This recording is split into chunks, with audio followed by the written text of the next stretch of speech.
Impetuous. Adjective. Definition 1. Of, pertaining to, or characterized by sudden or rash action, emotion, etc. Impulsive. Definition 2. Having great impetus. Moving with great force. Violent. This all sounds very familiar. Does it remind you of anyone? Well, that pretty much sums up these two. Impulsive, emotional, violent powerhouses. But Ermac? Ermac is like the opposite of impetuous. He is clear-thinking and devoid of emotion, rational. He is not physically intimidating, but he is a very skilled fighter with impressive powers.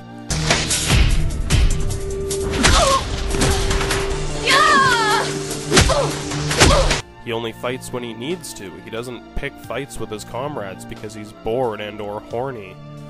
Shao Kahn just threw Ermac into that reason for not choosing either of these three. He could have said, "You two are far too impetuous for such important work. And Ermac, you are too weak to face Rayden's mortals."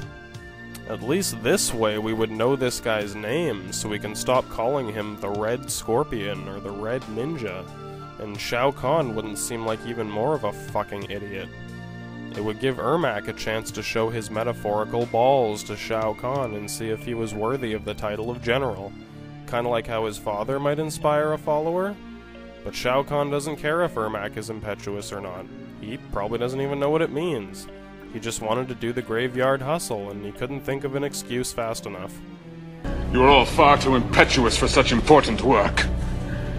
And so, really, the lazy writers decided to throw Ermac into that description so that they wouldn't have to work their asses off to write one more line.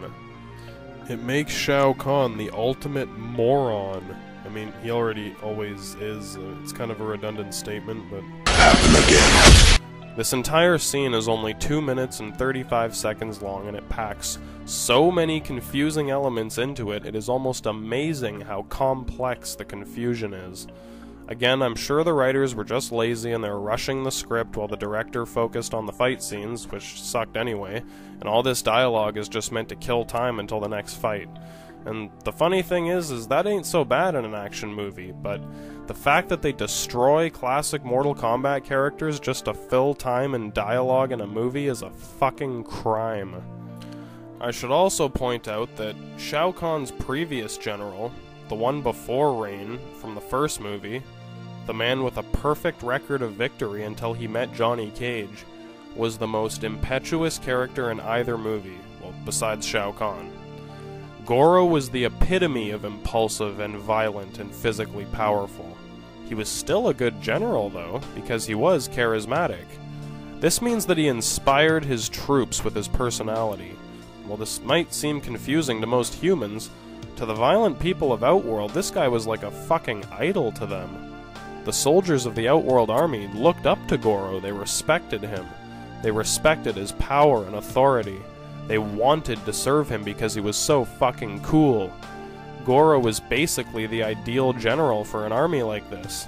He was perfect for the job. The only thing that could stop him was getting punched in the balls by Johnny Cage.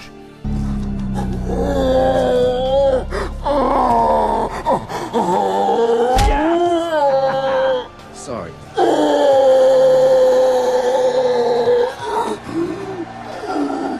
You imbecile! Damn! That hurt! In fact, that's probably why Shao Kahn killed Johnny Cage in the beginning of this movie.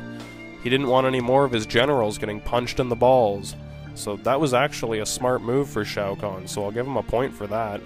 But with the Nutcracker out of commission, why not pick another impetuous general if the last non-impetuous general apparently failed you?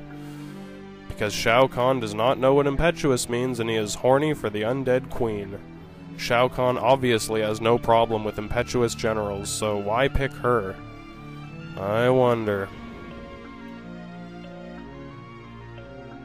Well, that's all I could really think of to say about the characters in this movie. Besides Rayden, of course, who I'll get to later. My favorite character was Shao Kahn's father. Stop!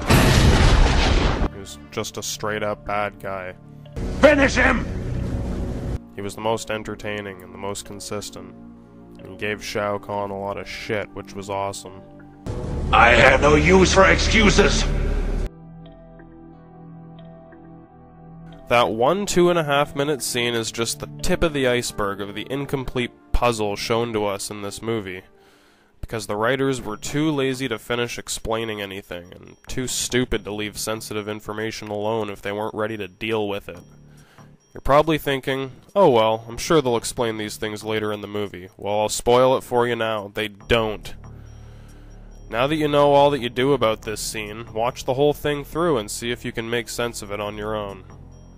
I'll speed it up a little bit for you so you don't have to wait so long.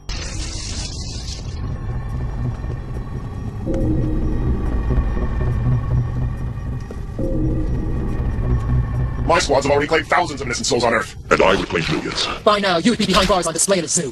If those bars could keep me away from you, Shiva, I would welcome them. Silence!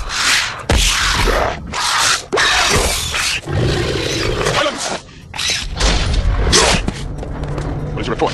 2 of Earth's best warriors have already been taken. Cabal and Striker. Tell me, did you make them beg for their lives before you destroyed them? But Master, I thought if I let them... I have no use for excuses! Rayden, this will never happen again. It will never happen again. It's true, this will never happen again. It is also true I need a new general. You can die in duty or by my hand, the choice is yours. Centaurs are known for the hunting prowess. As your general, I will personally hunt down every human soul, and spare no one. But Taro can't be trusted. Long ago, I proved myself as the personal protector of Queen Sindel. Your orders are mine to follow. The energies they waste with their sniveling, I would use to capture souls for you. No, you're all far too impetuous for such important work. You are my new general, Queen Sindel. Unless anyone else has a different point of view.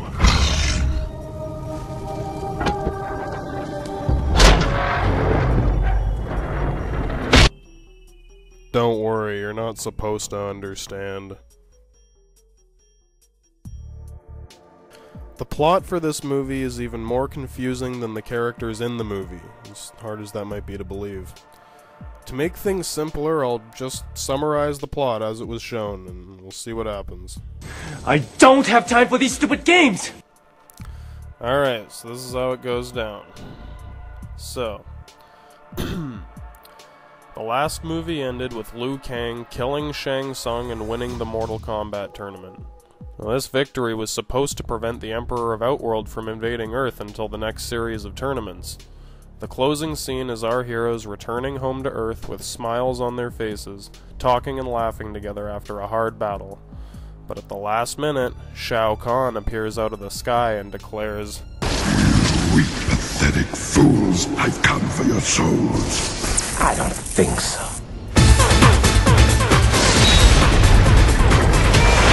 So in the opening scene of this movie, we see Shao Kahn in person, and a brief confrontation between him and Rayden. Apparently, Shao Kahn has not closed the portals that connect the Earth realm with Outworld, and he is preparing to invade as he would have done if Outworld had won the tournament. We are given very little information about this, and it is expected that we will be filled in on the details throughout the movie. But we aren't. Johnny Cage dies in this scene, and the rest of our heroes escape into a tunnel. Rayden explains that Shao Kahn has opened the portals and that Earth and the Outworld have begun to merge into one realm. We are reminded that winning the tournament should have closed the portals that connect the Earth realm with the Outworld. Rayden makes the assumption that Shao Kahn resurrected Kitana's mother, Queen Sindel, to keep the portals open indefinitely, with absolutely no explanation of why that would be or how he thought of that.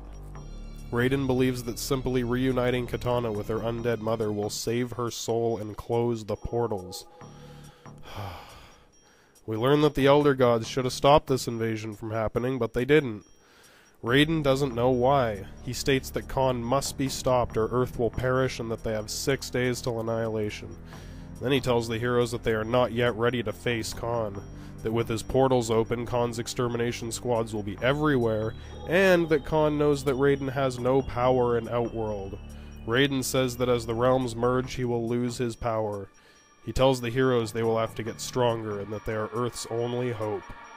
So it looks like the odds are shit stacked against our heroes. I mean, they got a big challenge ahead of them. This could be a good movie.